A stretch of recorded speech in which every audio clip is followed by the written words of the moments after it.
Iko Nini episode 122 na hii first hour iko fully sponsored na the silent patron jina yake Huraim na Nyuki but anatusupport akiwa majuu si na Nyuki na leo tuko na msee mmoja ule hahitaji introduction msee wenyewe ni YY ni ajizo salama kaka inakuaje sisi tunakuwa kama fans wa bigi sana nashukuru sana I think tume discuss jokes zako mbili hapa zile za maskit yes na skit moja tulidiscuss na Butita ilikuwa ile yako ukiwa kamjaka presenter kamjaka ana sauti ndogo alafu akienda onea ana nini linspire hiyo kwanza hata kabla tu hiyo like kuna msewsha meet ana sauti ana switch sauti hivyo yes nimemeet a lot kuna siku nimeenda kuinterview kwa station ya Kijaka na wase tulikuwa tunabonga tu fiti hapo nje tulikuwa tunabonga tu kama watu kawaida ni aje su unajua tukishapanga ile mambo tunafanya sawa alafu akaingia on air kwa sasa ni wakati sasa nikasema msesi ni ule msesi tumekuwa tukiongea na yeye sasa tena amekuwa mtu tofauti itakuwa like voice acting alafu nini pia ingine ile tuli discuss hapa ilikuwa na shiti ilikuwa ile nini yako ya car wash skiti ya car wash kuhusu skiti ya car wash ilikuwa kali sana kwa nje na ndani inakuwa hivyo ama ni kitu kama tu nayo ni most of the time ni kitu nime notice kwingine but hiyo ni script yote hata watu walikuwa wananikafishivu sana ati nimeona yao mzee sijui nimefanya nini mzee alikuwa script muda na mzee ni actor unajua bila lishtuka inakaa ni kama muact manze ilikuwa inakaa ni kama unajua nilienda tu hapo car wash in fact ukiangalia vizuri unaona kama hiyo siku sikuosha gari hapo hiyo siku hiyo footage niliweka gari kioshwa ni siku nyingine so hiyo day nimeosha gari nikishaosha gari ndio nikakumbuka naweza piga skit but sasa nitafanyaje na already gari ni safi so nitakujaje ati gari ni chafu na already ni safi so nikakumbuka kuna footage nimeshoot hapo ya gari tu kioshwa tu nilikuwa natumia msee nilikuwa nataka kuuza hiyo gari so nilikuwa namtumia footage nikasema sasa hiyo ndo natumia so tutasema tu inaoshwa but hatutaonye so ukiangalia skit vizuri utaona kuna mali kuna feature tu isionekane tunashuka tumejifinya mali tuonyeshe gari mzima so nikamwambia mzee niache sasa utafanya hivi ufanye hivi wewe ingia karata hapa na hapa na hapa alafu tutakwambia kuosha nje na nini ikatokea fiti sana mpaka wasao kafikiria umechezo tumegonga mzee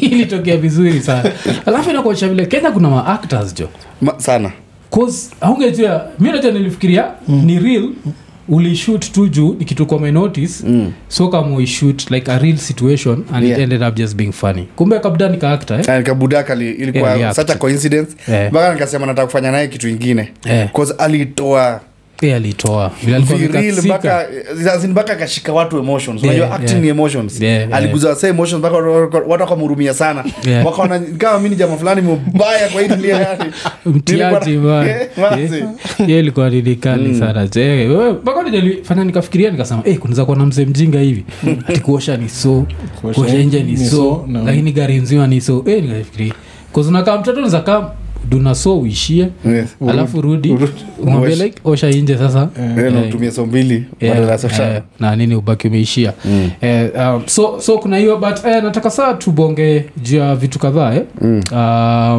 na I think like one of the first things cause wacha tuanze na comedy hata kabla tuanze na familia one of the funniest things ufanya ni vile upenda kujoke juu ya madhako like ukiwa mtoi cause I think ni kitu personally we find kiwa funny cause nishaikuwa around such like Luo mothers najua so sijui madhako yojua ashachikizi jokes zako na like views zake ni nini vile umportray madha yangu initially hata tukianza comedy nikianza comedy unajua bado maisha yanatutandika hata tuko na TV una get tunapata niko kwa TV but hata madha ajuangi impact niko nayo hapa nje una get kana place watu wanaambia wewe ndo mama nani wewe anashanganga ni gani hizi tunaongelea nini una get so in most situation madha yangu wako naelewanga ni nini inaendeleanga mbona waseu because already unajua fame kianzanga you don't have to be that wealthy at that particular time because it's something you're building. So you cannot just wake up today you're famous and then tomorrow uko na dinga. Unaona? Na kitambo by the way, niyo mentality hata mimi nilikuwa nayo kitambo. The very first nilikuwa najiambianga ukishakuwa tu famous. Ama uko kwa TV tu kiapia tu hata mara moja. Stories zako zinaanza kwa tu kwa internet hata kama hujazi authorize. So siku ya kwanza nilitokea kwa TV hivi. The next day nikajigoogle. Why ska? Nana niweka hapo na zina hiyo gari. Nilikuwa nafikiria gani ukishakuwa tu kwa TV. Stories zako tu kuna tu watu responsible kwa kuchapisha tu stories zako. Wewe ndio ulikuwa na Google kauna gari. Na Google gani kuna dinga.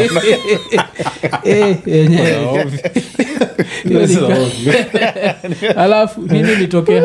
Hakuna. Muda wapi inakuleta YY za China. Unajua kwa China YY ni mingi. YY Hinjung, YY Chung. Shipping company za China. Ni kibao. So mother kwa nani sana. Mother baadaye wewe ileta kama tulijipata step next ndio akajipata sasa level anaweza watch TV anaweza watch vitu mbili tatu wenyewe akaelewa hapa ndio kinaendelea. Na nini tuki go back to KU KU study KU nilifanya health records information management. That is more of medical statistics. Yes. You talk about data in regards to public health. So watu wangapi wanagonjeka, watu wangapi walipona last year, ni nini ina affect watu region fulani inafanya wagonjeke sana, ni nini measures tunaweza leta, ni measures gani hazikuwa wapi. So that is basically what I did at the university. Na sasa like you switch to arts cause najua vile wajaka wamevalue education na kiasi wagatumina dharau arts. Saizi tumeanza kuirespect. Yes. But I still feel like wajaka waga education ni huku juu, arts ziko hapa chini. So vile uliambia mother ama hata Buddha wakinotice. Ni kweli mother hakuwa na issue sana. Hiyo time unajua nilikuwa naishi na uncle yangu. Nikianza mambo ya art na nini. And then lineage yangu hakuna artist. I'm actually the first. Okay. Una get. Na akuja kuwa na mwingine. Wengine wenye wako ni wa familia yangu. Unaona? Either sister yangu ama nani. So cause hao ndo na groom into at least shape there. So it was a bit of a task trying to make them understand that this is something that can actually be something tangible. Unaona? Kitu inaweza tunaweza dishi nayo, kitu inaweza tu change ya maisha. So it was quite a task. At that particular time I did not understand them. At that particular time nilikuwa na feel ni kama wana rebel tu. Unaona, nilikuwa na feel ni kama kutaki tu, unaona. But until I grew up to some level nika understand yenyewe, even if I was in their shoe, probably if I was paying a school fee to one of my my nephews, na niona ameingia usanii na mimi mwenyewe sijaona usanii, sijui mahali kifanya kitu, naweza feel like so it was a bit of that. But I believed in myself. I knew exactly where I wanted to go. I saw the light, even though it wasn't there. But I could see the beam. I could see the rays from afar, you know. So as long as unaona hiyo light from afar, hata kama mse mwingine haioni, mazee naona ndio ile taa mazee. Bro, ndio taa. Mzee kwambia kuna taa. Unajua kuna time unaweza ambia mse, mazee nimeona nani taa au akwambia nani akuangita. Bro, nimeona nani taa au si mimi ndo nimemuona. Unapata mse anagiu na wewe kama umeona mse taa au hakuwa nawe taa. And argue based on thinking that na perception ya nani kwa tao leo because leo ni Thursday anafaa unaona wow reason within their logic but the reality on the ground is that umeona msetao so the moment umeona msetao which is the dream in your mind then you have to chase it. You have to. So I decided to chase it. I took a lot of risks and you know it also had to lead me to be rebellious. So at some point kwa life yako you make it through, you will have to disagree with some people, and some of these people will be your closest family and your blood. So lazima choose, are you going to push your dream or are you going to let your dream die so that you agree or conform with your family. And I'm not talking about kudisagree na family ile ati sasa ati madharau tupa mikono sijui fanya nini, hapana. I love you as my family. I appreciate you. I thank you for everything that you have done for me. but on this particular matter that relates to my career, I disagree with you.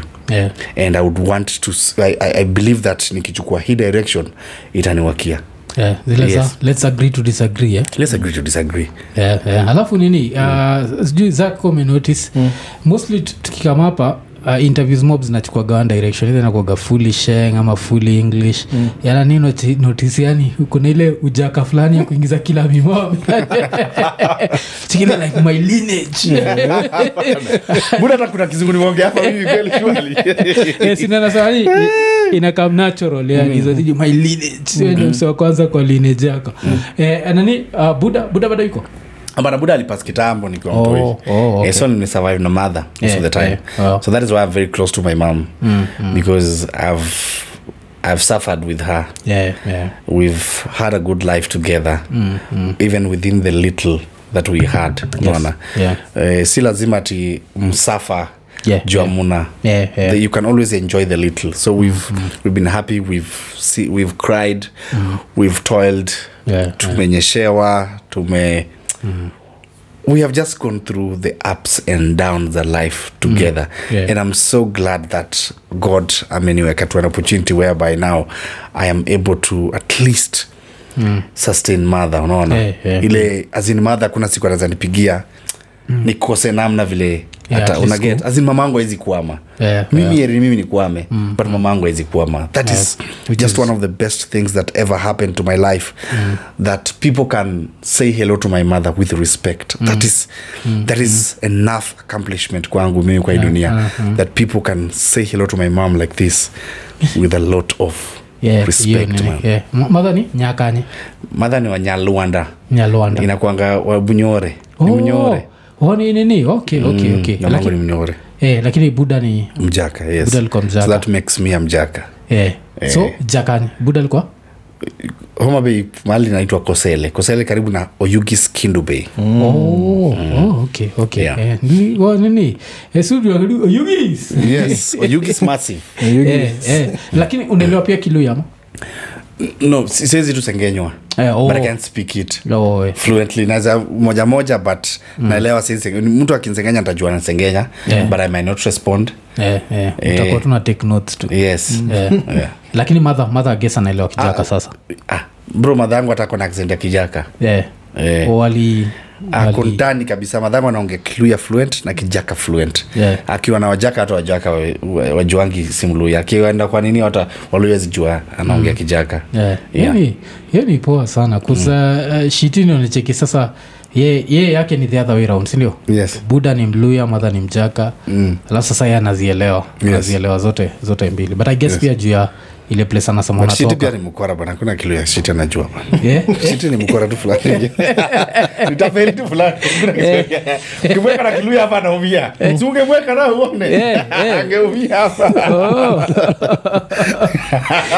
Angiko kazi zile za nani? Zile za sugati vile wasio kuchukuaga seriously characters. Kwa vile Raptor alikuwa anatuambia watu wako nafikiri ni Mluya. Sasa unapata na yeye tao hapo. Naelewi. Mselewi iko like sasa ndio tuko kwa public, wacha tuongee lugha ya taifa. Ndio najitoa kwa hiyo noma vipo. Kwa sisi shiti vile alikama hapa aliongea Kiluya kidogo, sisi hatuelewi. Unajiambia yako sawa? Sisi tukajiambia like yuko sawa kabisa. So I guess sisi tumebonga juu ya mother, wacha tubonge juu ya familia kidogo. So familia mko like siblings wangapi? Kwa mimi tuko tatu actually. Mko tatu? We lost one of I lost my brother in 2018. Pole. Niko na sister yangu sasa mdogo na brother yangu mwenye ananifuata. When the first born? Mimi first born. Okay. So sasa tuko tatu. Nini happened 2018? 2018 my brother aligonjeka tu, alikuwa na I think alikuwa na an infection kwa throat. So what happened is that unajua saa zingine huko Ocha. And this is something that is very important. Serikali inafaa ishughulikie kufanya healthcare ikuwe affordable and the quality ikuwe equal, yani standard ikuwe equal across regardless of mali msee anatoka. Hakuna venye quality ya healthcare inaweza kuwa ati ni poor Ocha but ni better Nairobi. Unaget? Wacha ikuwe labda different facilities zina offer different things that ni expensive, but ile standard healthcare inafai kuwe. Unapata Ocha wase wengi wakigonjeka mseo peo Panadol. Unaona, unagonjeka na dispensary bro, uko na disease, labda uko na cancer, uko na something very serious that needs proper attention, proper medical diagnosis, but that one never happens. So mseo Ocha akisikia tu kitu kidogo anameza Panadol.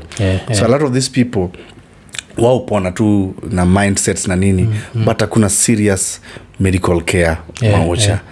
So unapata kama brother yangu alipelekwa hospitali fulani, wanasema akona pneumonia. So manze mna treat pneumonia.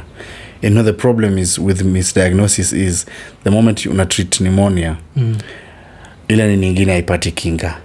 Okay? So body cells zako zina work so hard kutreat kitu haiko. So unapata hata ile kidogo yenye inaweza fight ile disease una go through ile ya throat, haiwezi kuhelp because zote ziko occupied elsewhere. And then unajua pia kitu inakuanga in the mind. Una get. So by the time mnaenda kugundua mnaenda kufanya mnaenda kufanya biopsy. Biopsy inakuanga some medical procedure whereby a small surgery and then wanachukua some part of the tissue and nini, and then they do a test to see to find out story infection, unaona. So by the time wanakuja ku find out nini inamgonjesha, already ako mbali, already ako way too far, unaona. So that is what happened. May he continue resting in peace. Paul alikuwa how old? Alikuwa na 10. Oh wow, ilikuwa mtoi kabisa. Wow. Yani iza. Alafu kitu kingine pia ni katia nao tukiangalia hata adults. Unajua pia kuna vile umesema tu. Kuna adults who na very serious conditions. Alafu haichukuliwi serious because that's the first thing. Ukienda hosi utambua ni malaria ama pneumonia. Alafu sasa kwa village itakuwa ni chera. Unajua ujinga chera. Yes, wanasema wamerogwa na nini. So instead of medical attention, the first thing they seek is traditional medicine. And you know, let's not lie to each other. In as much as the traditional medicine, kuna aspects zenye zilikuwa zinafanya kazi kama labda kumona tumbo, whereby kuna dawa fulani. In as much as it was traditional medicine, it was actually medicine, unaona.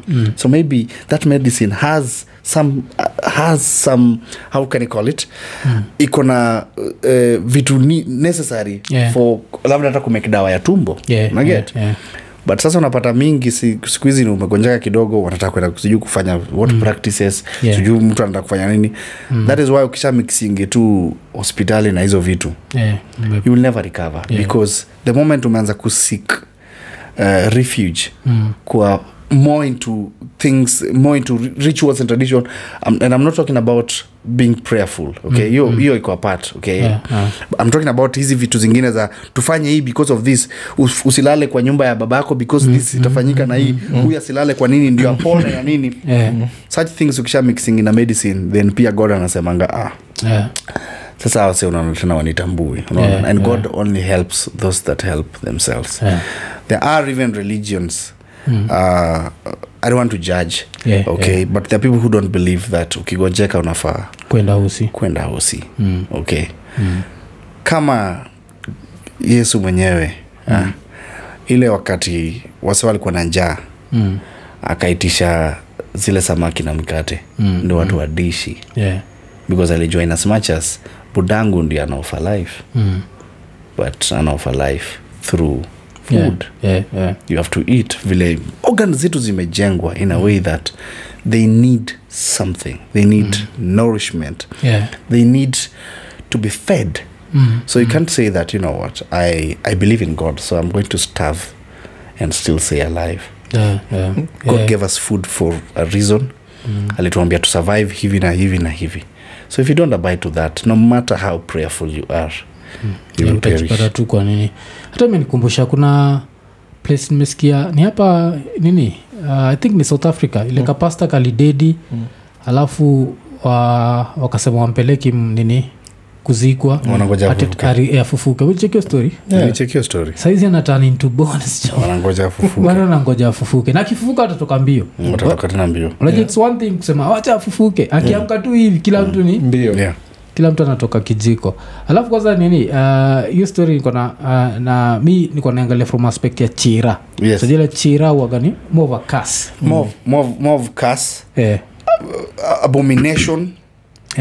Some so inakuwa vitu weird ni wewe sijui ulifanya nini na sijui nani wacha tu explain wa sisi si wajaka. So wajaka wanakuwa na hii concept ya customs and traditions. Alafu kuna kuwa na like there are these customs and traditions that if you don't follow ama if you break the rules something bad can happen to you. So kuna kuwa na kama ile like dem akishaolewa haezi enda kwa bedroom ya madhake na budake akalia kitanda, si ndio? Kitu kama hiyo. So unapata ati dem iko na cancer, unajua. But sasa kuna mtu anafikiria alikaliaga bed yake na ya madhaki. Ako like, hiyo ni kitu na huwa hiyo ni jera. Lazima tufanye sijui hiyo sababu kuna sema hiyo ku like to cleanse, si ndio? Sijui aenda apige somersault, sijui ngapi azunguke, sijui granary. Sijui afanye nini. Kuna kana hizo pata mtu na vitu za kiajabu kumaliza jera. And it's not a real thing. Because unapata these are things that like if you got diabetes in 1820, of course hakuna vile tungejua kama mtu ni diabetes uko na ama ungepata cancer. Itakuwa huyu mtu kuna vile aliona babake akikojoa. Unacheki alafu inakamnia a whole thing like uliona babako akikojoa, sasa hiyo ndio imekukas bla bla bla. So ni vitu za nini sana, ni vitu za kiasi like in the modern age. Unajua if there's one thing that we have to accept is that yes, we should believe in God. But by believing in God also means that you should respect the things that God has done through human beings. Believe in God and do the things that you need to do within the earthly requirements that God has put knowledge. God has brought that knowledge to you through someone, through a professional. Okay. Why is it that kiti yako ikivunjika then we don't believe that inaweza jiripea? Why don't we pray? Why don't we pray if our utensils are dirty? Why don't we pray so that zikuwe safi? Unaona? You have to wash the utensil. Unaona? If kiti yako ikivunjika lazima uite utengeneze. Mbona tuamini that tunaweza acha tu kitu and then God akuja tu? God already alipeana knowledge kwa human being. Alikupea knowledge nyingine, different gift, but akapea msee mwingine a carpentry. In that I'm going to, if you have issues on earth, because God knew very well that we are human beings, we are not perfect. So once in a while unaweza kalia kitu ivunjike. Akapea msee knowledge ya kurepair. So wewe ukibaki hapo unataka kuomba to repair. And that thing happens across the board. It's not just utensils, not just cable, not just viti ama furniture. No, even with our health, God provides health. But amepea wase knowledge. Bro, ujeka chini ukajiuliza msee aliinventaje kitu kama hii, uniambie kama kuna God. Wewe imagine ati God alicreate binadamu. Akatuweka, there are only two things. There are only azinakuwa na chuma, akukuwa na light, stima, there was just natural light. Ilikuwa tu ni mamawe, mchanga na miti. Tell me how tuko na iPhone. Tell me how tuko na image zetu tunawezaona. There is kuna knowledge aliyeka. Mazee uko na shamba tu, anadhani unageuza shamba aje iPhone. There is a serious knowledge. Kuna wase walipewa some serious knowledge za kucomplement the world. Wase watu wanafurahi like the Zaka nacheka because this kwagi believer, but I respect where you're coming from. Najua like the fact that najua humans, the brain, like it's a work of art. A work of art in itself. So na understand. So Zach acha check sasa nachukua like umselewa na kwangi believer. Kwangi believer. Me I same here. But that hata nyinyi si believer. But wasiwaga kwa comments. Zile vitu wao ni nini ndo zinafanya nacheka because you know I can already see the comments like I can see someone typing right now. Wewe nakuona una type tayari. It can be okay not to be a believer. Yes. Of religion maybe.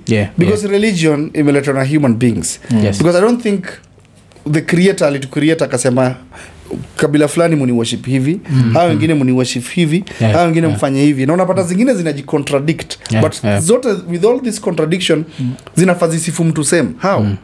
Right? So I believe kuna human being pia come into place akaleta some division, yes, in form of either to get power ama but I strongly believe that God ako, and if God yuko, sisi tumetoka wapi? Unaget? Sasa sisi hatuna nguvu yoyote, sisi tulitoka wapi? Ati we just did not come out from nowhere. Ati sisi tuko tuna nguvu zetu. There's a power yenye imetushinda. And I respect anyone's belief. Yes. I would not want somebody to jump into my belief and everything, because kila mse who believe on what they believe in, based on the testimonies and based on the things they have seen. Yes. So so cause alafu mimi kuna time sengine alikuwa ananienjoy ati sikuizi anajuaga wajaka si ndio uhepaga Mungu sana, cause unakumbuka ile writer alikuwa anaitwa Philip Cheng alikufa. So je alikuwa kama mimi, kuna jo Philip Cheng, that writer that used to write hapo, alafu sasa uongeze list, uongeze kina Octo unajua pia ni kama mimi. So kuna hiyo element ya like vile umebonga jia like where we came from. Sasa hapo mu blame our science teachers, because like when we went to school, the way we were taught evolution was like a by the way, because through science tunaambwa like to exist after 3.5 billion years of experimentation. So eventually tukatokea. That's why like every animal that you see has a relative. Si tunafana na monkey, nyoka inafana na fish, crocodile inafana na alligator. Like every animal has like a close relative, but that's a whole story for another day. But I still respect like your views on, because I think your view was not on religion, your view was more on people need to know that some things need practical solutions. Yes. So you can't just pray atukai hapa nini uko tu umekaa kwa kiti, una pray, una hope sufuria itajiosha kwa kitchen. Yes. Because at some point kuna maji ita rot, alafu mold form.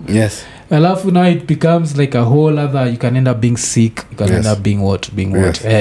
But nini kama mjaka unachukuaga nini, unachukuagaje hizo stories like the traditions? Do you feel like traditions have kept Luos back? Because I feel like there's this one image, stereotypical image that exists of Luos as these intellectuals. But then when you go on the ground, you find these bullshit practices. Like there are still Luos today who'll sleep with a dead person because that dead person cleanse was to cleanse. Yes. So unaonaga hiyo disconnect? Mimi I am not a believer of the traditions at all. Because tradition is tradition, and now it's now. So tradition, there's a time when tradition was now, which is now then. Okay. So I also believe what we are going through right now is going to be a tradition. At some point. So if we only focus on specific traditions, then it means kutakuwa na monopoly ya traditions. Hii tradition kama vitu tunanisai kama traditions za hizo za kitambo, hata kama ziliandikwa ama nini, even a constitution, you have to amend it based on what is on ground. Unaona kama like the Supreme Court. Unaona like kama laws za election inasema kuna mali naongelea electronic, what will be done here. Electronic, because they know that there is the devices. That law would not work back in the days because hakukuwa na electronic. So you have to amend things based on the current evolution of the world and how the universe is moving. Unaona sasa kukuwa na sheria, utasikia sheria za barabara utasema keep left or do what. Sindio? When hakukuwa na mabarabara huwezi ambiwa say keep left na nini na hakuna magari. So when you get cars, you have to come up with the laws that accommodate people that drive. Huwezi kuja waambia watu na kama Ocha wana believe vingi ukinunua gari kuna vitu lazima ukuwe na worship sorry kuna vitu lazima ukuwe na worship ndio kuwe na dinga ukinunua gari ya black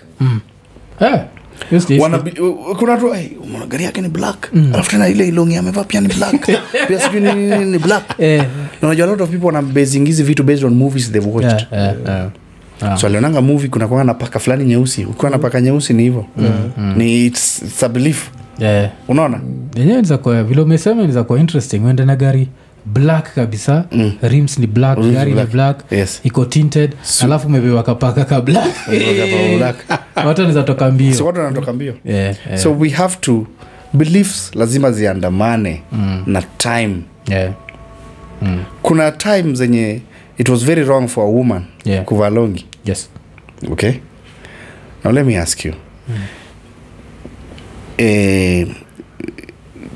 longi ziliinventiwa na binadamu clothes zililetwa na binadamu si ndio kuna times watu walikuwa wanatembea tu uchi na kuna macultures bado wananga manguo si ndio so if kuna time wasio wako na malongi it means kuna human being alikuja akasema ni aje longi ni ya machali na longi ni ya madem so is it wrong if another human being comes and says longi inaweza valiwa na kila mse na inaweza fanywa hivi na hivi na hivi is it now wrong is it now an offense kuzina nikumbusha hata high heels najua tu originally high heels ziko za men unajua yes zikivale men like when they were invented it's men who used to wear high heels then another man somewhere thank you I don't know you but akasema hii nakapoa na madem sitting hapa na high heels na jua tunafanya so there's a lot of beliefs and stereotypes even mambo kama nywele sahi tukienda nayo mahali sahi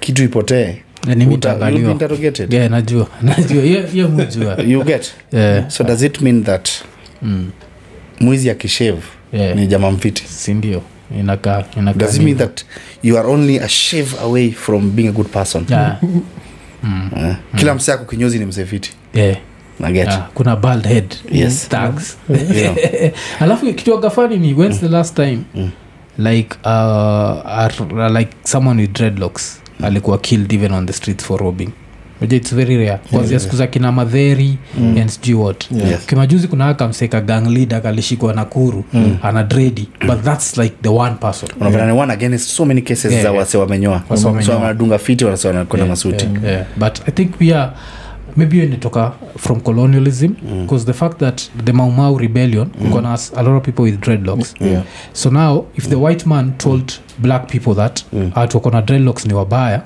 now hiyo colonialization ikafanya wase wakabelieve hiyo kitu alafu sasa you pass it to your offsprings without knowing like the origins the origins so are we supposed to continue believing so those are traditions still traditions do not have to be about a specific clan or as long as it's a tradition it's ni kitu ya past as long as ni kitu ya kitambo it's a tradition so but kuna watu bado wana believe mpaka leo I have friends who have dreadlocks na nimeipeleka mpaka kwetu Ocha and I'm not talking about a long time ago I'm talking about 2022 I'm not even talking about 2022 I'm talking about few days before elections yes and nilitwa kando mpaka kuulizwa sasa hawa nini natembea na jonjori unatembea na watu wabaya na kumbe probably labda mimi ndio mbaya hata kushinda hoja jamaa what if sisi ni wezi uko Nairobi na mimi ndio mdosi wake mimi ndio nilimuingiza una get so I would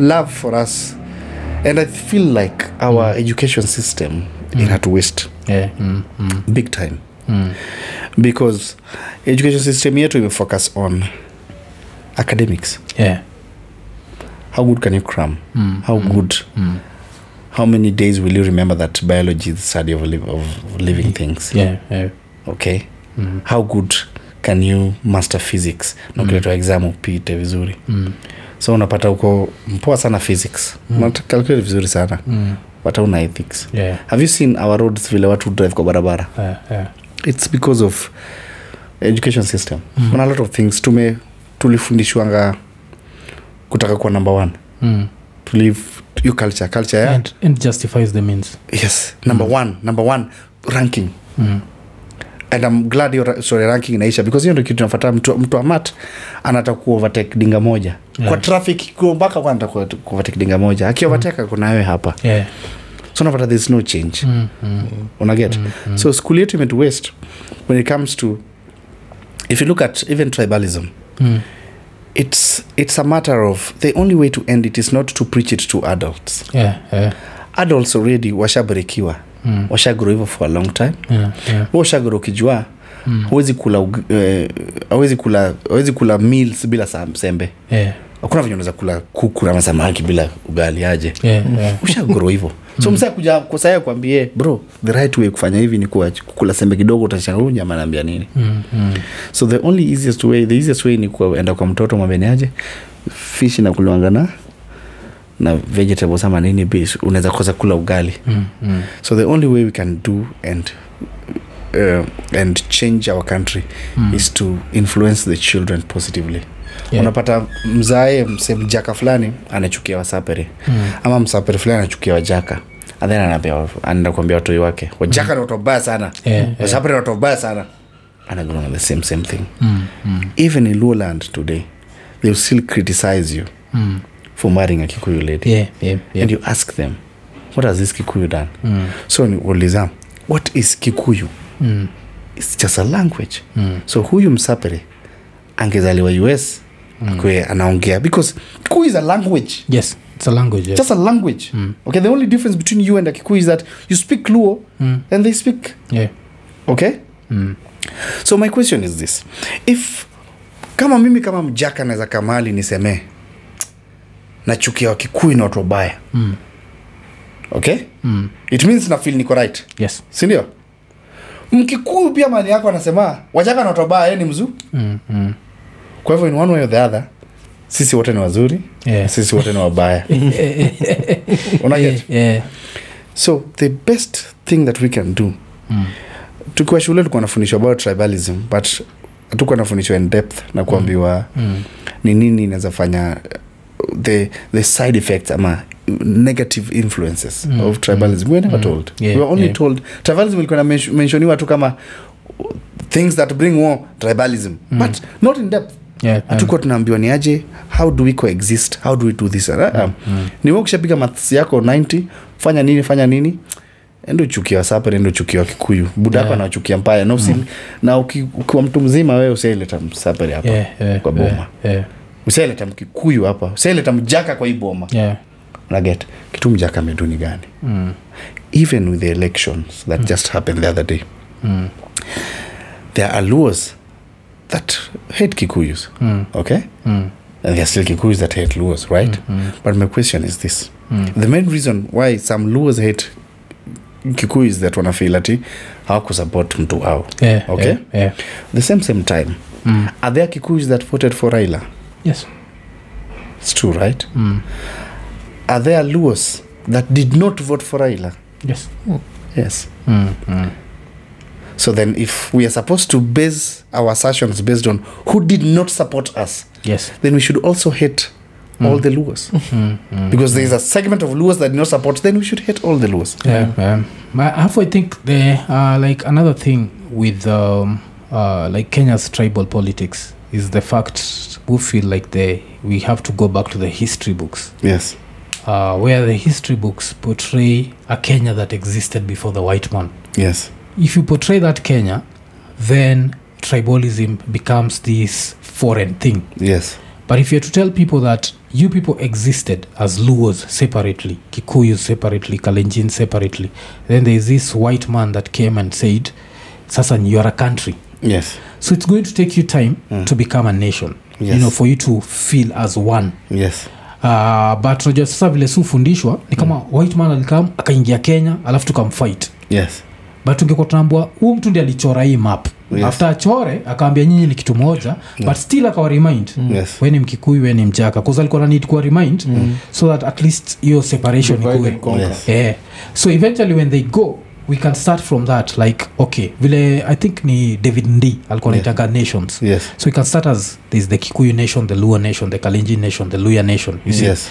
Now let these nations come together to create one nation. United States of... So there's nothing wrong with you being proud of being a Kikuyu, being proud of being a Luo, being proud of what. Yes. The only thing ni ujue now fate zenyu ziko intertwined. Yes. Like there's nothing you can do, because right now ukisema we want to take it back to before the British, you'll be arrested for treason and sedition and all that.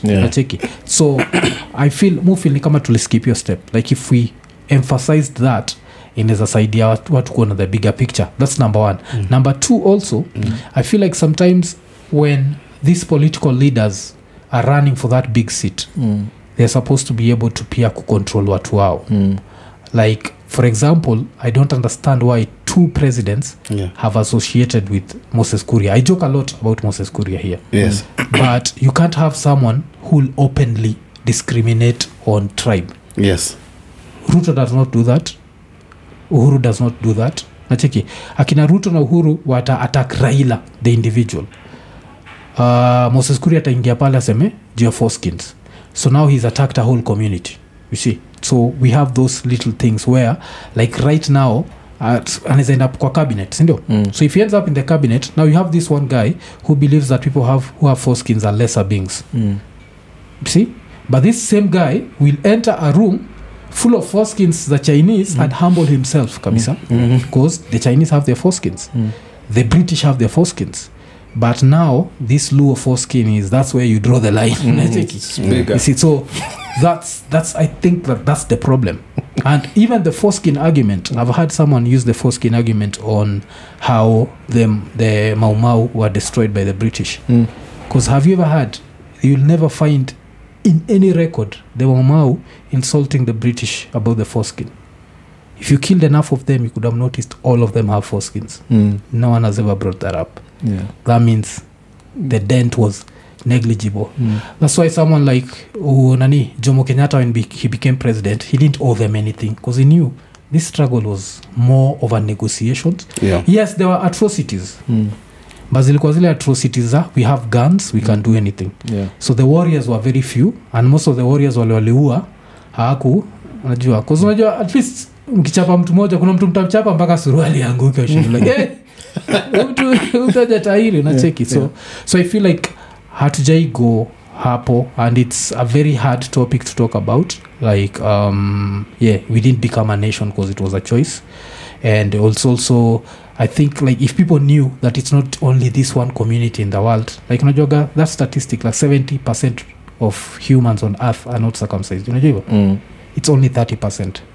But now we happen to be in a country where there's majority circumcision. Yes. And now I always say, like, even for Luos, fuck your culture. Like in this country, people circumcise, so just get circumcised so that no one can use it against you. Just a dick. It's and then people will be like, let me hang on to tradition. But now the tradition thing we were talking about, like, I don't know Kazaka na jua. Do you know why people sleep with dead people? Can you explain to him? You want to know the reason? Sleeping with dead people inakuanga for different reasons.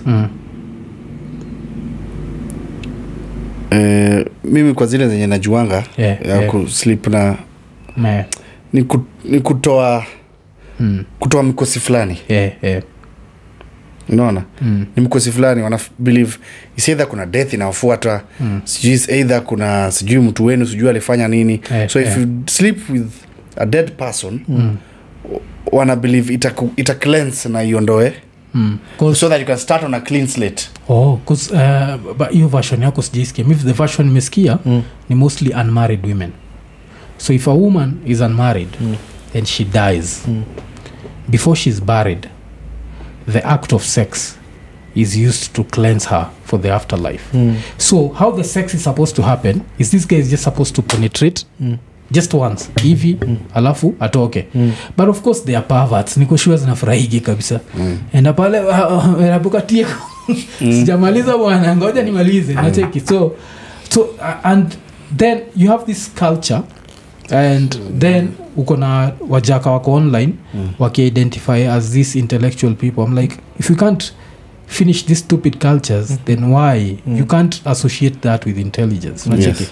So musemaga, like if you are proud, your pride has to come at the level of you can also criticize your own people and be like, this is bullshit. Musema, any person that regards issues that are not logical and practical so high, mtu regards issues that are not practical so high, they don't qualify to be called intelligent. They are not in the list of intelligent people. As long as you believe ati nikiruka ikamba mama yangu atapona na umesoma umesoma ukainteract na wase ukajua, because the main reason why people go to school most of the time is not even just for your career. Okay. And mtu kama mimi, I am not feeding in the common human eye, I'm not feeding on my education. Okay. I'm not feeding on what I went to school to do. But education has a very big impact in my comedy. First of all, in terms of association. Number one, if I didn't do well in school, nikuja kampo ningebaki ocha. Unaget? So education nipeleka level next. Unaona? The major reason to why wase wadosi upeleka watoi wao Brayburn is not because in a primary school ati hakuna mafunzo. Networking. Ukipeleka mtoi Brayburn uko sure anakupata na mtoto sijua nani, mtoto nani. That is why ukiangalia ama prominent people siku wana celebrate wasikianga watu wali sijui tusomana nani. Uonyeshe sijui alisoma nani, naye alisoma nani, naye alisoma nani, naye alisoma nani. Unaget? So one of the major reason pia ya shule ni kutoa the underlying cataract ya macho. Unaona what happens after sex, ile ndonga postnatal clarity. That you love a woman, you feel like this is the best thing that has ever happened to my life. And the moment you sleep with her, your eyes open. So that is the same thing that education does to people. You kind of you might think you're seeing, but there is something that is covering. So until you go not unless you go through education, hiyo kitu hata itoka. That is why sorry to use this example, but in most situation wasawajasoma ukiandika kazi mnasumbuana sana. Mutavutana, mutaagi, unaweza agi unamsaidia soma for so long. Ama ukiagi unamsema nyasoma utajiuliza wewe ulisoma kweli? Because there's a standard measure of argument that you expect from somebody who stepped into a classroom. Okay? That is why if I see some people act, especially I see politicians argue na wali na shule, and I think in one way or the other kuna venye politics, mseki yanga tu politics, lazima kwetu mjinga. Unaona msee ni Dr. so and so. Vile umesema tu hivyo, because it goes back to this one guy like this, watu semaga kasa hizi people being, I don't know by the time was wana wachika itakuwa isha happen, but one of the people who is being considered for the Ministry of Finance apparently ni Moses Kuria na David Ndii blah blah blah. Kuria's like number one thing ni that the foreskin thing, like he runs around with it. Nacheki. And this is someone who let nasema like the best engineers in the world are Germans with their foreskins. So if you don't know that the foreskin has nothing to do with leadership. Nacheki. So kuna hiyo, but I feel like Kenyan education, the quality is also not there. Like the quality is there compared to Tanzania, for example. Because if you hear the Tanzanians talking about us, you'll be like, oh, shit, I live in a different country. Like they look up to us. I think that is not the right word to use. We have quality. We have quality. That one I can attest. Just that, what is the relevance of our quality? There's quality, yes, but is it relevant? Yes, you have 6 children. Okay, I'm happy I have 6 children. For what? Are you accomplishing what you need to accomplish with the 6 children? Yes, okay, sawa. I have bought a $10,000 microphone. Sawa, it's expensive, good quality, but how relevant? Is it returning? Is it making a business sense? And that is why a lot of graduates are crying. Because our education, yes, is good, but it's not relevant. unaget. That is why at least CBC imeintroduciwa, at least kuleta some skills, though the weight is being done again. I don't agree with it. Tricky. Unaleta new syllabus, the new techniques, and then anafundishwa na mwalimu mwenye alikuwa anafundisha kitambo. Umeintroduce computer class 1, alafu anafundishwa na mwalimu ajaifanya computer. So mwalimu pia analan wakiendanga, alafu anafundishwa computer bila computer. Anaambiwa a mouse is so anakram. So are you teaching them ama unamkramisha? That's the same thing to go through. Unakumbuka ile tuko tuna everything tuko tunaenda tuna imagine. Unacheki like a mouse is a what? A mouse is a lakini right now we live in the digital age. Where like a school should be able to afford one computer. I think it also takes the effort of even the headmaster, because nakumbuka kitambo tukitishwa ilikuwa inaitwa building fund. Nyinyi mlikuwa nayo? Mlikuwa I think kama Olympic Estate, I think we used to tunapatia I think 1500 every year. Now we have a lot of students. Development. 1500 mwezi na computers, that's a lot of computers. I love there's a CDF. So you've learned nasema it should not be a level where a mouse is inafaa ini mouse. Inafaa it's a mouse, this is a computer. This is how it happens, this is a monitor. Unaona, so bado you're trying to bring out, you're trying to come up with something that is good for the new era, but you're still doing it the old era way. Unaget? Watu ya wana time ya recreate. You know, for a kid to recreate, they need a lot of time to play.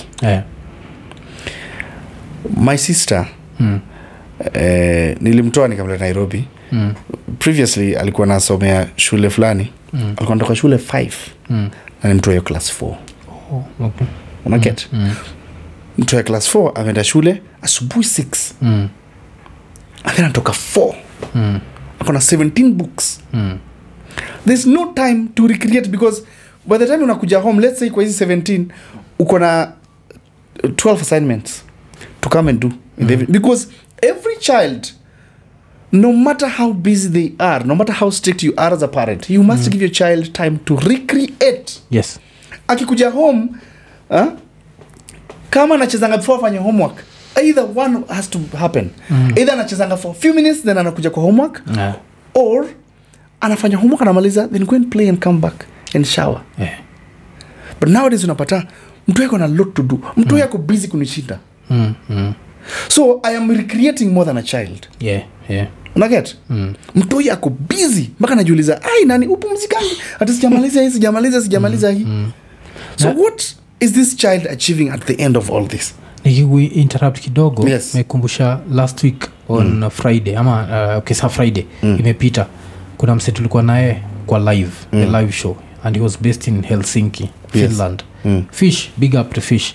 Akwambia watu wake wenda gachuo 9 a.m. to 1 p.m.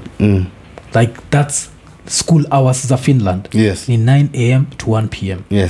Finland is the number 1 country in mathematics in the whole world.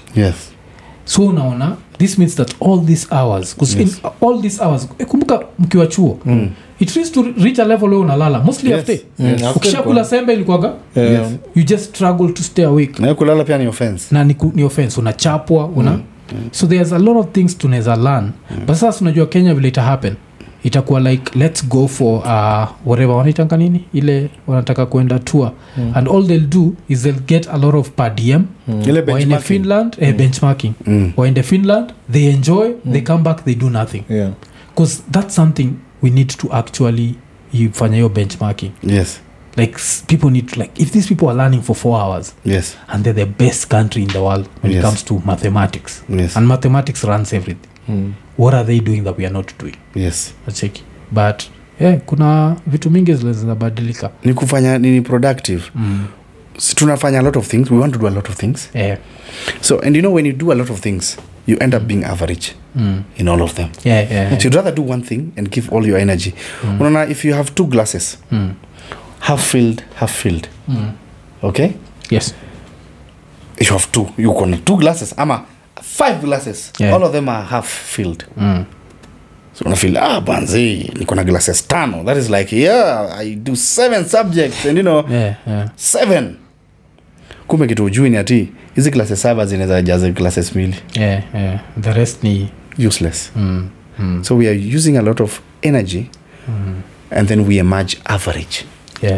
And mediocre. Sai watu wanalia msee amegraduate. Unapata Juma alianze because aliseliwa ati education is the key. And to be honest, mali tuko education, yes, it is the key. But unless you are able to actualize it, it's not just ati ukimaliza tu kuna kindo ile. There's something that you have to do as a person. So this thing that you have to do as a person, we are not influenced on how we can be that person at school. Kuna venye shule itupee hiyo so that nikitoka nje nikuwe na kwa mentality. That mentality lazima ucreate either shida ilete. Unaona? Ama msemo mwenye amepitia kitu akwambie, and not every person has a godfather. Alafu vile ume bring up your story education nifanya naweza taka kuuliza like what do you think about child labor? And the reason I'm asking is because of China. Because you know China, it literally took child labor to take China to where it is. And they were not torturing their kids, you know, they were not like enslaving them. They just used to use them as cheap labor. And now China is where it is. So can the end justify the means? Ama to you that's like what's your views on that? I think that's why the same thing I told you the other time, that if you're making laws, you also make laws based on, do we have the resources to make sure that these children are just okay with whatever they are doing, that even me as a parent, if my child is doing something, I don't feel like, you know, my child is being molested or anything. So mali tuko kama Kenya, kuna vitu tuja develop sana that tutapata hizo vitu zenye utakuwa unapea mtoi bado utakuwa unampea tu zile bado kazi ngumu. Unaona? We do not have serious infrastructure na vitu za Quran zenye utapata tu ni mtoi labda aenda anganishe tu kitu hivi alafu alipe ama fanye nini.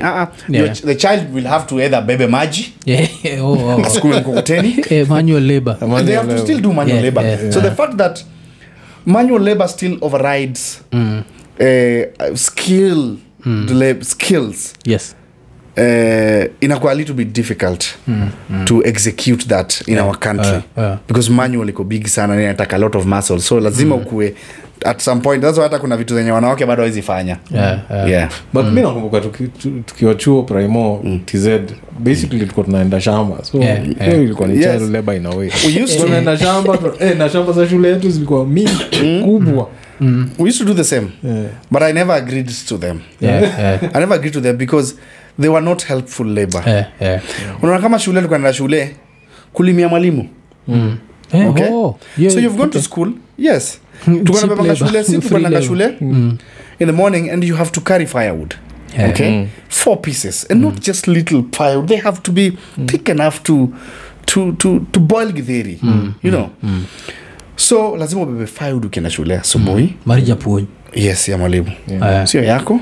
Kwani hata labda hata mnafukuni. When you're going back for lunch, you must come back with a working tool. Either kuja na slasher, jembe or a panga. Because mkisha soma jioni, instead of playing at games time, you are digging kwa shamba ya mwalimu, ama una palilia, ama una slash shule. Instead of playing. I believe that a school is an institution that is being run, if it's a government, whether government or private, lazima ikuwe na vitu za kuziran. If it's a government, lazima ijue shule usalashiwaje. Unaona? So that watoiwa, unaget? Shule inafanywangaje na hapa, na hapa, na hapa. So unapata watoi mnalimia walimu, alafu sisi kwanza walikuwa wengine wakilima, wengine wanaenda kwa rive. Kuna wajerican sasa. Unaenda kwa rive, which is far away, miles away, kuleta maji na upeleke kwa mwalimu direct. Sasa unapata umeenda kutoka na river inaitwa Awach. I won't lie to you. Awach was almost 10 kilometers. And if anyone is watching this who knows Kosele and Awach, kwetu almost. It was nothing less than 5 kilometers. It was way above 5. So 7.10. Yes. Minimum inaweza kuwa ni karibu 7 kilometers. Ukitoka ubebe na hauna viatu. Kumbuka. Because shoes is expensive. Usoko mguu tupu. Kimbia mpaka Awach. Na kuna joto na it is Sunday. Kimbia mpaka Awach, leta maji. Ukifika, peleka kwa mwalimu direct kwake, which is unafika shule kwanza tena uende kwa mwalimu, which then another distance altogether. Unataka kwa mwalimu 7 ndio ende home. Okay, so home pia kuna jobs zinakungoja. Uko na homework. Kesho unafaa urudi tena asubuhi ubebe kuni. Every day beba kuni, fanya hivi. You're supposed to have a new uniform tomorrow. You're supposed to do this. You're supposed to be productive as well. Alafu unajua hii ya mwalimu hawezi teta because your parent knows that education is the key. So japuon like that akisema hiyo jina tu japuon inakuja kamingina some form of respect. Like if you go to the villages skimto ndo japuon. You know most like teachers are not even called by their names. Inakuanga japuon. Unaona? So with this kuna mtu yeye anasoma Nairobi. Mali wanaingia shule asubuhi bila kubeba kitu, kuna mchai ya mkate. Alafu anatoka lunch time. Akirudi jioni wanatoka 3. Wanaenda swimming. Ama wanaenda kucheza gitaa ama piano. And then you want to say that these children have equal opportunities. It's tricky. So that's why, like, na bado baka saizi inaendelea. Kwanza kutumiwa na bado watu wanalima, wanabeba majembe, wanabeba kudi. So unaona.